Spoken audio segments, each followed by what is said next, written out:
Hi, everybody. Welcome to English Digest. I'm Tom. Hi, I'm Stephanie. It's our culture unit for this edition of our magazine, and we're going to be talking about culture, and we're going to also be talking about food, especially apples. Okay, apples, of course, are quite common here in Taiwan.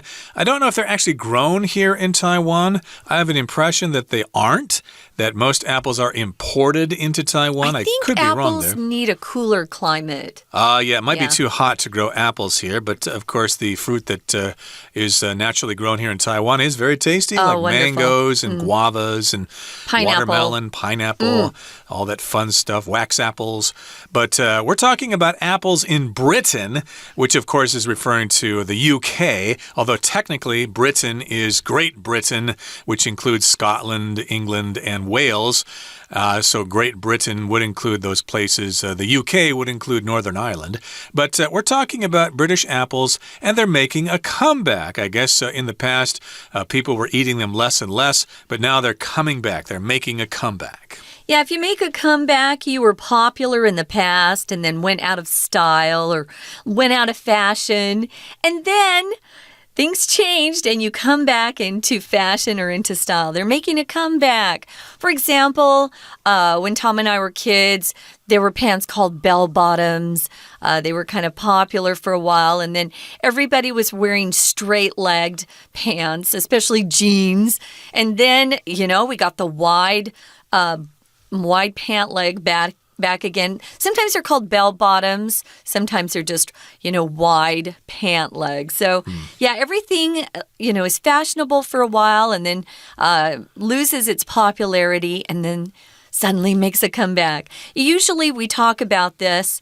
We're talking about fashion, or it could be actors. Maybe they were really popular for a while, like John Travolta was really popular for a while, and then, we didn't see him in any movies for a while, and then he made a comeback with one of his films. So this happens quite a bit, doesn't it? It does, and we're lucky today because the article we're talking about is actually written by a British fella by the name of Sam, so he knows what he's talking about, and he's also a lover of apples. So let's find out all about this particular topic, how British apples are making a comeback. Let's listen to our article read now from top to bottom.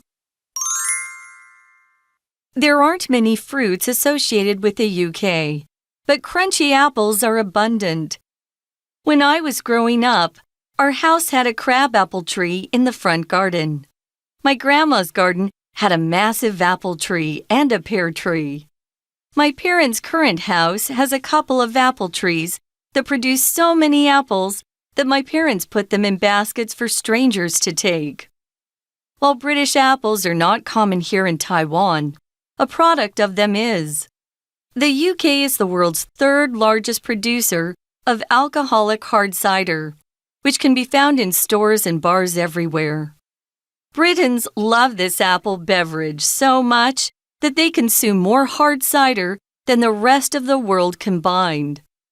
What makes apples such an adored fruit? Well, they have a very long shelf life, so they can be stored easily, and they're packed with nutrients.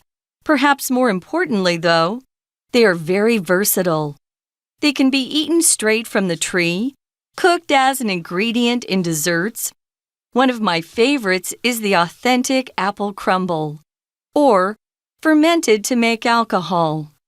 Apples might be widespread in Britain, but they're not actually a native fruit.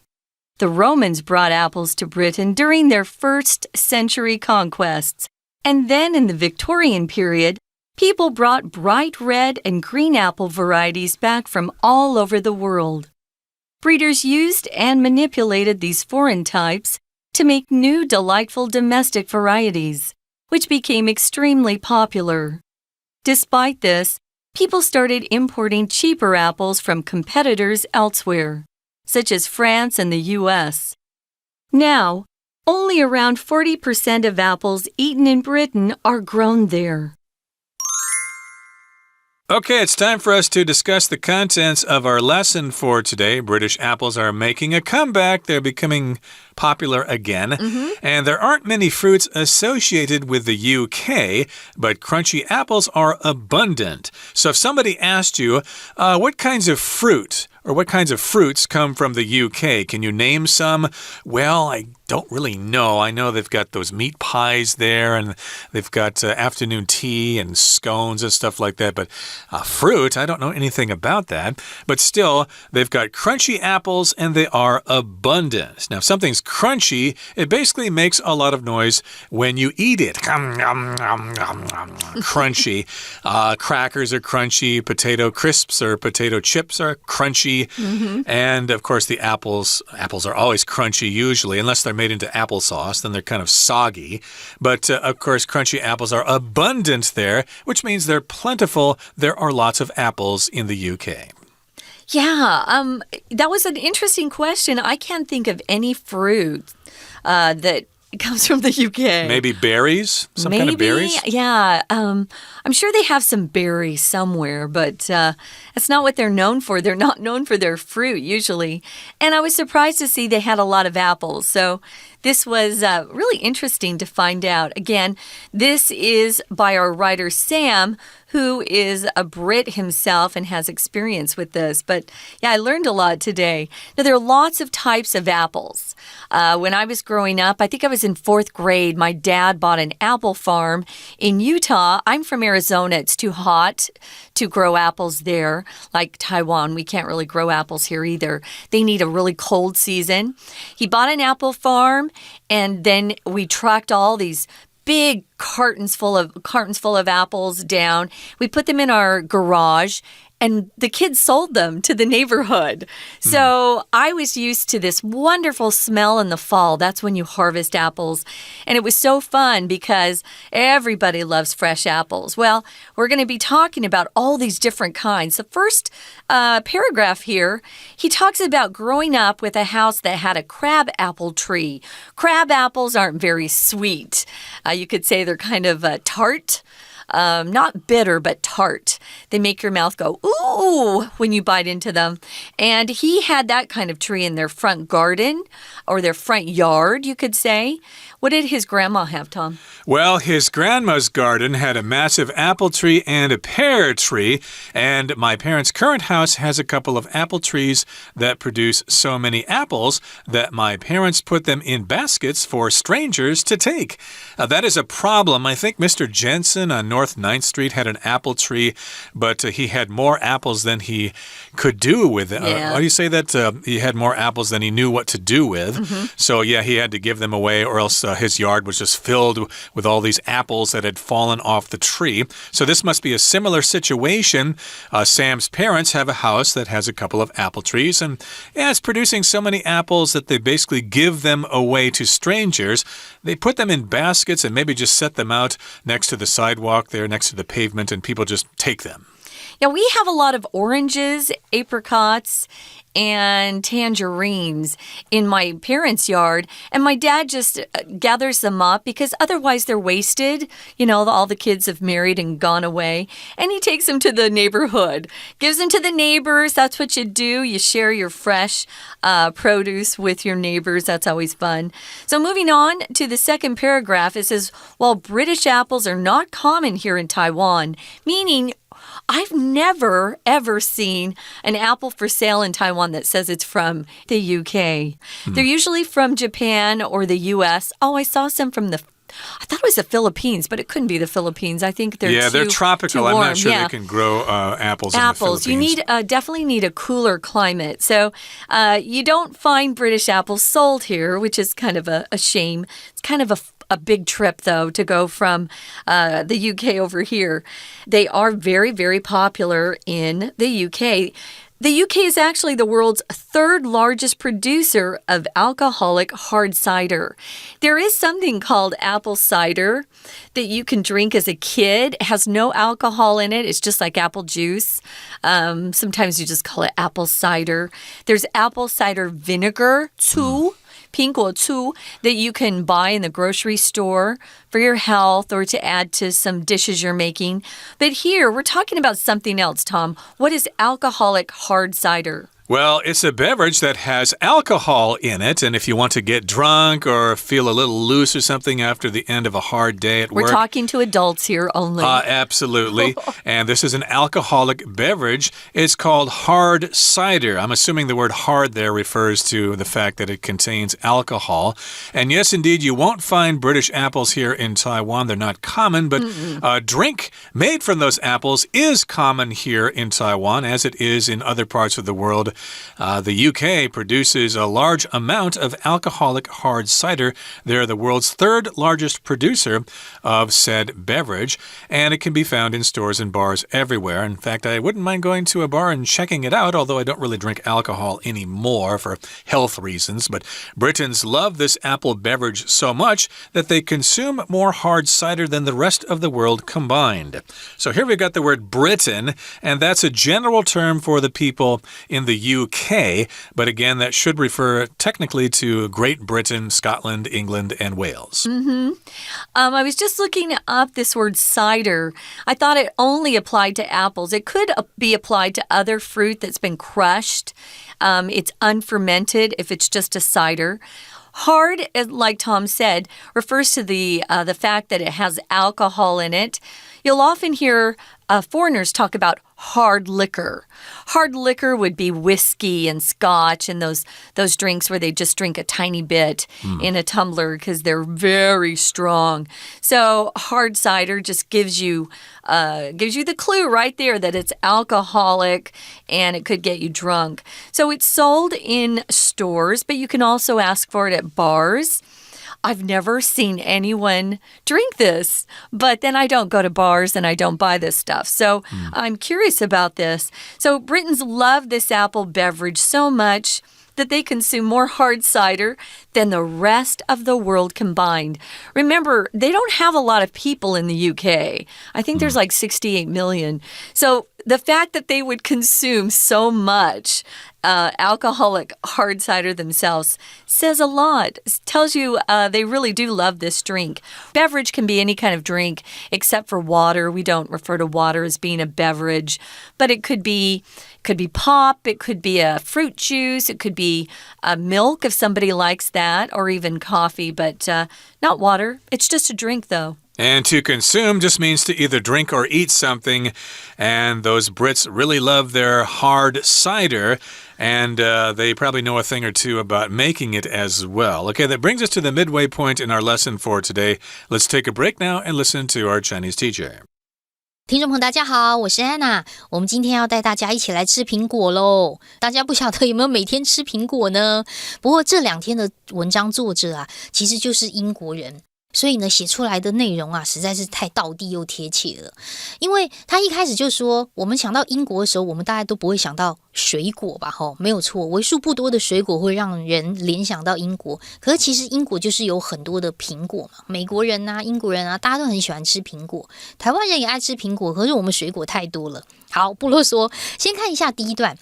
虽然没有很多水果你想到英国会想到，但是其实英国真的有很多的苹果诶，那个有很多最后一个字的 abundant 可以特别注意一下。有很多你可以说 many， 有很多 enough 足够，有很多 abundant， 这个 abundant 的多是多到说真的是超过足够的意思。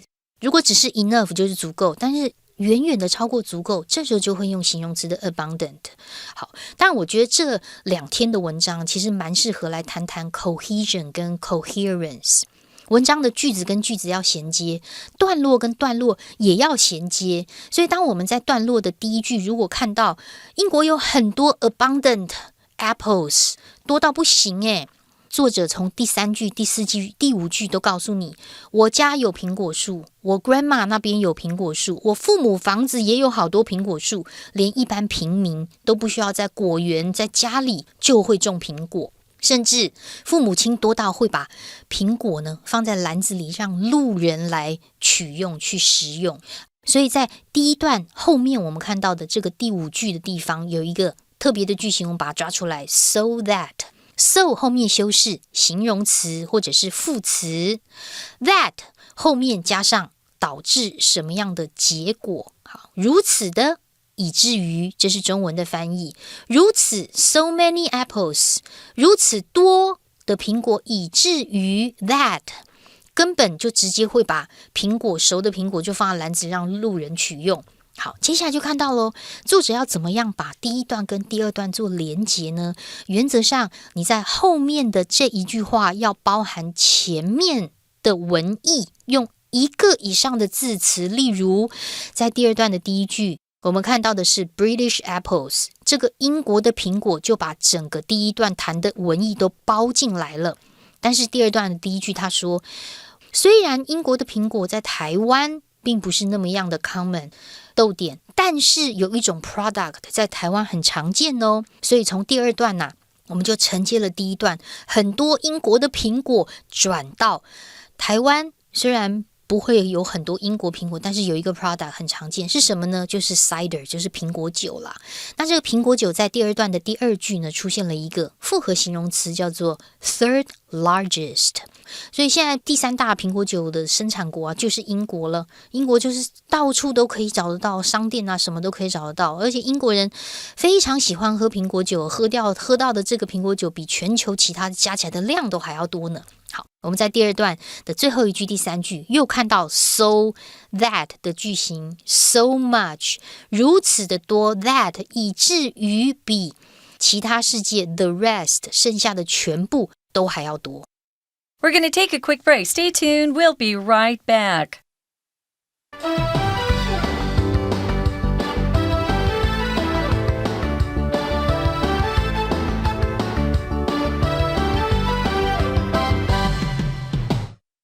We shall now continue with our lesson. Let's move on now to the third paragraph.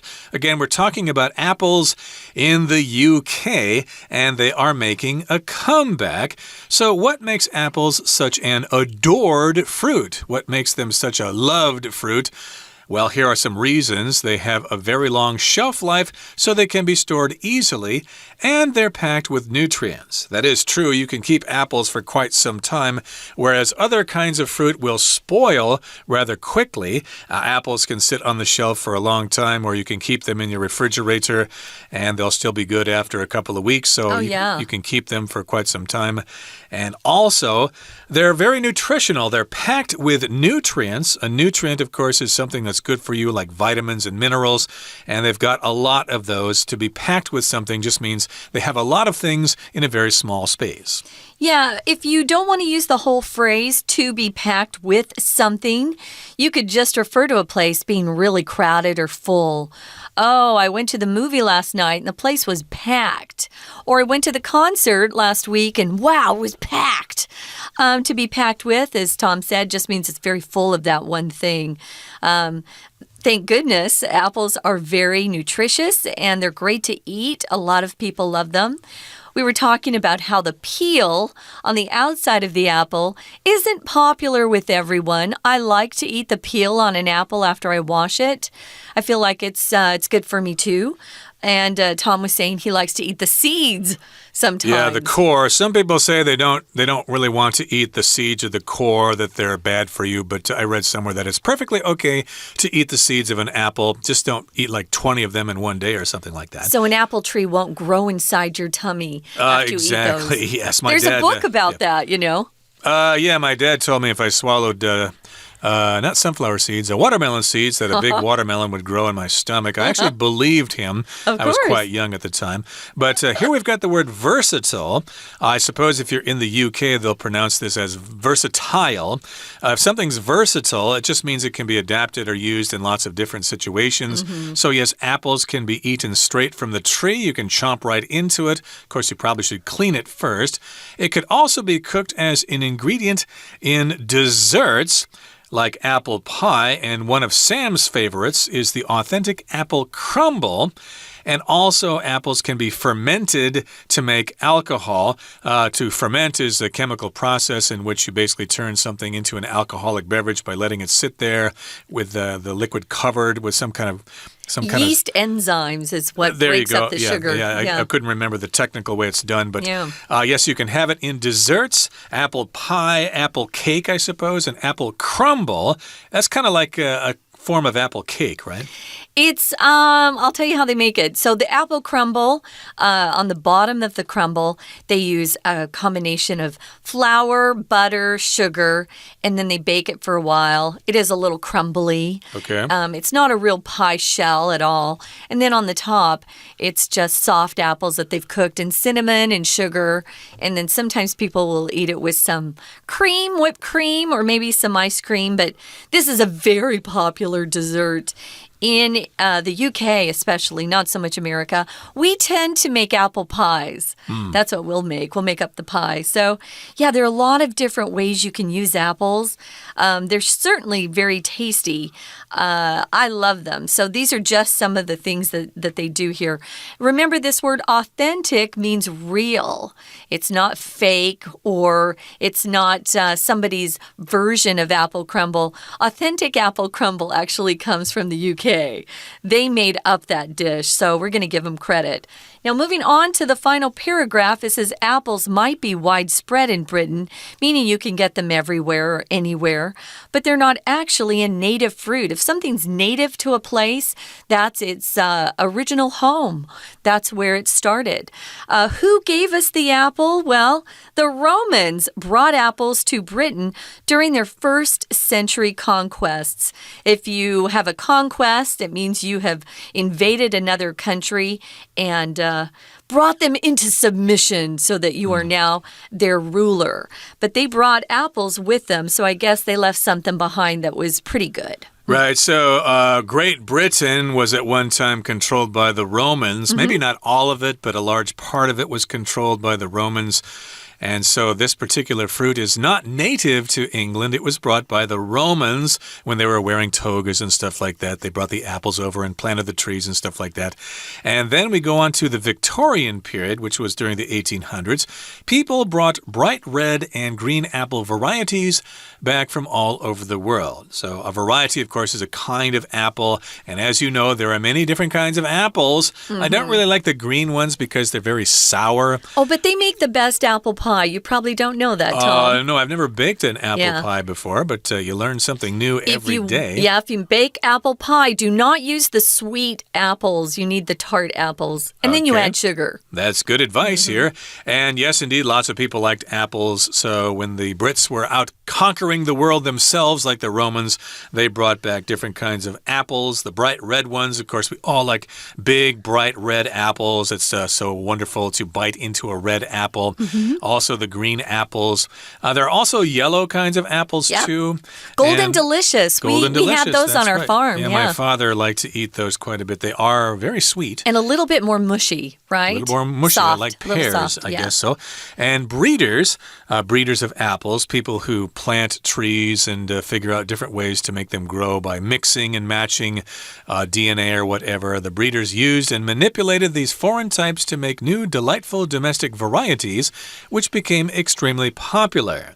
So yes, indeed, you can do this if you've studied horticulture or agriculture. You can figure out how to mix different species of apples or plants and create something new. That's what was done with dogs, of course. Breeders mixed different kinds of dogs together to make new breeds of dogs. So, of course, this happened with apples as well. So now we've got some delightful domestic kinds of apples that can only be found in England or the UK. If something's delightful, well, it delights you. It makes you feel very, very happy when you bite into it. And when you manipulate something, we're manipulating foreign types or different types of apples. It just means you're controlling them. Maybe you're taking a little bit of this particular species and a little bit more of this one. Maybe you're putting 3 different species together. They're still doing that with our fruits and vegetables, I know, trying to make plants that are more hardy and can survive longer if the weather's bad or they're not getting enough water. So you have domestic varieties that come from that country.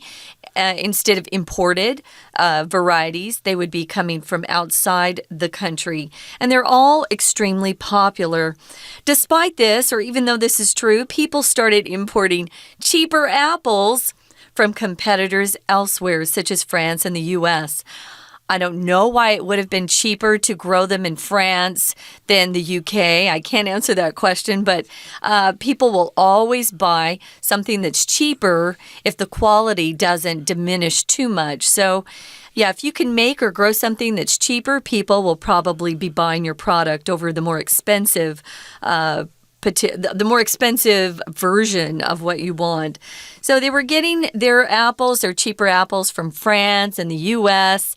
And now only around 40% of apples eaten in Britain are grown there. So 60% of their apples that they eat are actually imported from other countries. But as the title tells us, British apples are making a comeback. Yay! And we'll continue talking about British apples in our next article. But...That brings us to the end of our discussion. We need to hear now from our Chinese teacher. 到了第3段呢，作者就发问了一个问题 What makes apples such an adored fruit? 为什么这个苹果会这么样的受欢迎呢？好，那你说老师，那第2段跟第3段它到底是怎么连接起来的啊？我们写作文的时候，那个老师常会给我评论，这2段看起来好像是独立的2段，我到底要怎么衔接啊？各位，在第3段的第1句。这个倒数第2个 adored 受到喜爱的就已经把前面1-2段的内容都包进去了耶。英国的苹果很多，台湾甚至还可以买得到他们最喜欢的苹果酒耶，那就是爱吃爱喝 adored。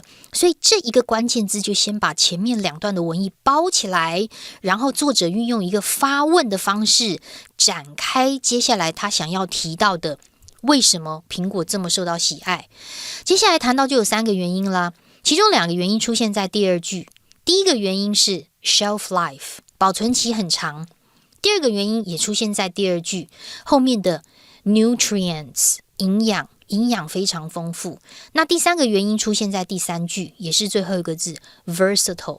就是非常的万用到一个什么程度呢？作者如何来展开这个内容？从第3段的第4句里面就包含了3个小部分。